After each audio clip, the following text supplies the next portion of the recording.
Hi, I'm Trip Babbitt. I'm host of the Effective Executive podcast, and this is the seventh episode of this podcast. And I wanted to talk about the customer. I haven't really talked about the customer that much. If we didn't have customers, we wouldn't have a business. So let's begin by just doing a brief review. If you're an efficient executive, which all of you are, um, that's doing things right.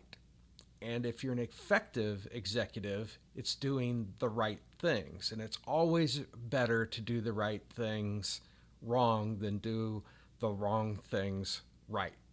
So if you want to get a little review on that, I'll put some links out to the efficient versus effective executive videos and also the analytical versus the synthetic, which is the systems thinking versus breaking things apart.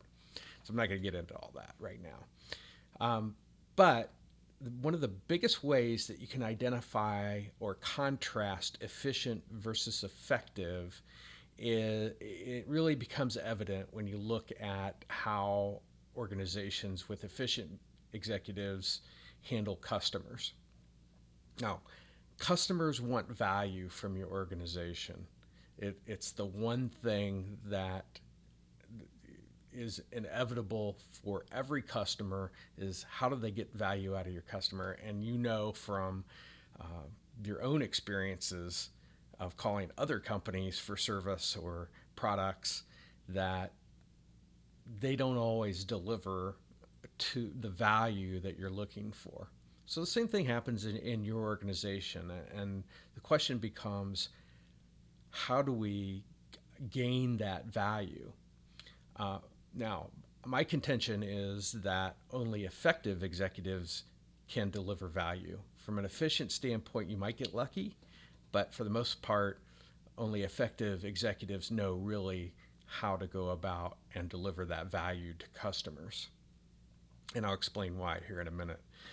Um, Value is defined by each individual customer.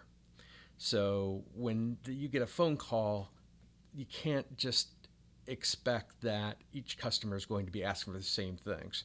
You're going to look for those types of things, but each customer has a different experience. They have different wants and needs in association with the products and services that they have.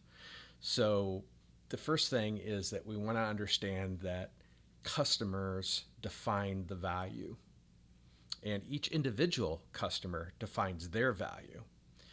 And then we'll look for the clusters, as I mentioned, or segments of customers and the demographics and things of that sort.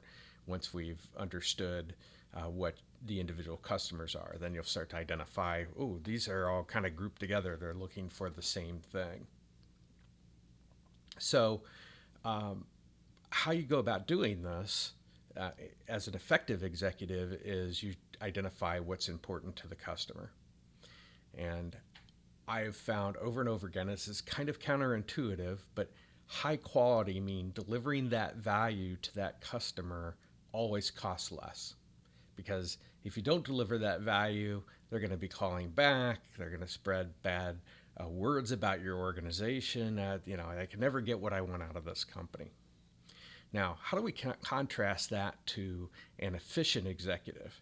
Well, they're typically concerned with things like how many calls, how many visits, how many patients, how many repairs did you do, and that's being very efficient. Um, but the problem is it covers up with their focus, there being a frontline person in your organization focused on how many that they're doing, being just that, because that's how they're being measured. And it could be also how you're rewarding or controlling their actions. The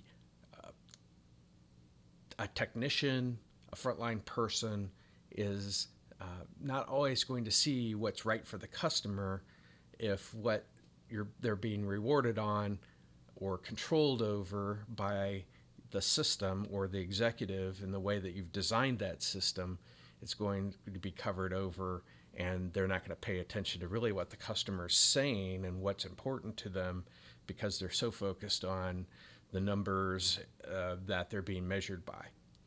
And this is all driven, for the most part, by financials.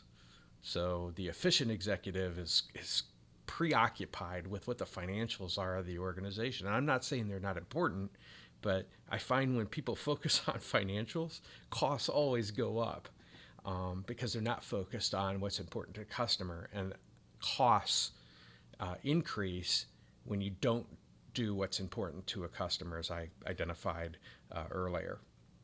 So, what are the keys to effectiveness? Well, the first thing is you got to understand the types of interactions that your customers have with your organization. What are they asking for?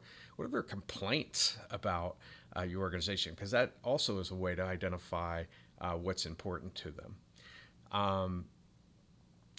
So that is actually the second thing, which is take time to understand complaints, help identify what's important to the customer. And the second step is what isn't important to the customer.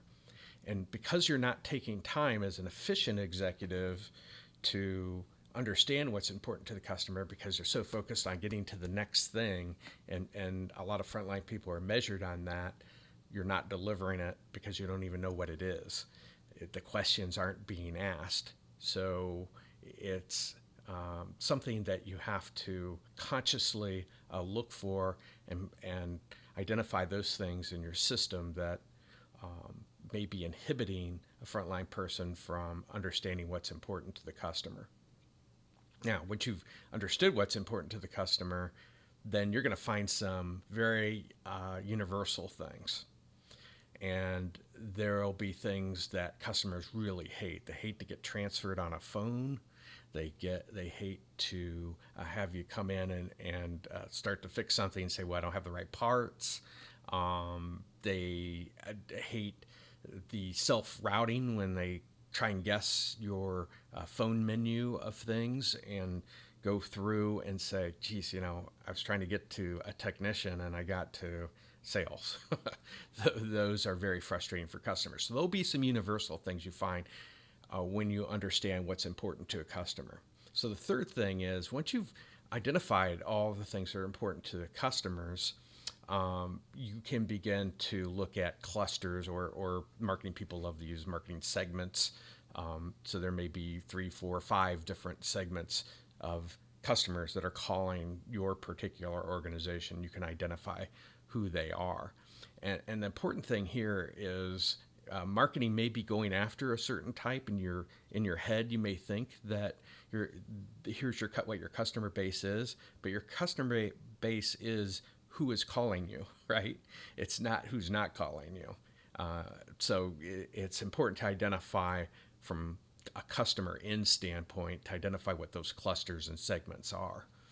And then the fourth thing is then deliver the value of what's important to the customer.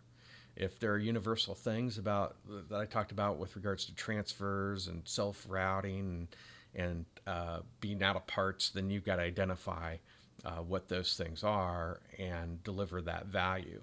Now, I think it's important to also point out that you don't want to over-deliver unless it's going to create some type of value for a customer.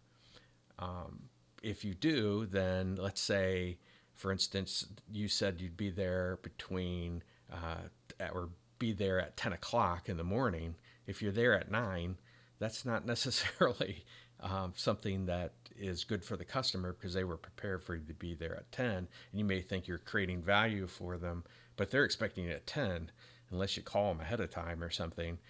Being there ready an hour earlier provides no value to that particular customer. And you don't want to underdeliver because that costs something.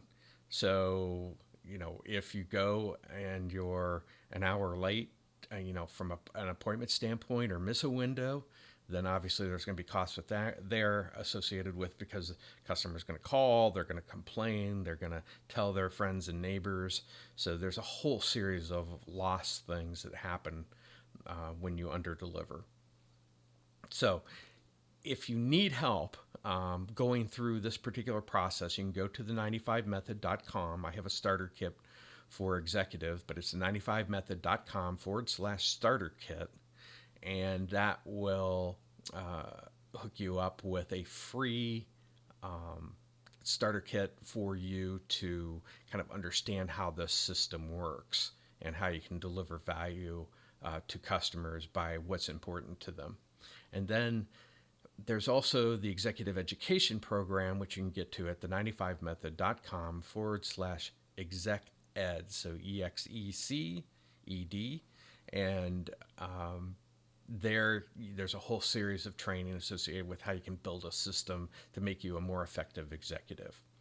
That's it for this week. Thank you, and I'll see you next week.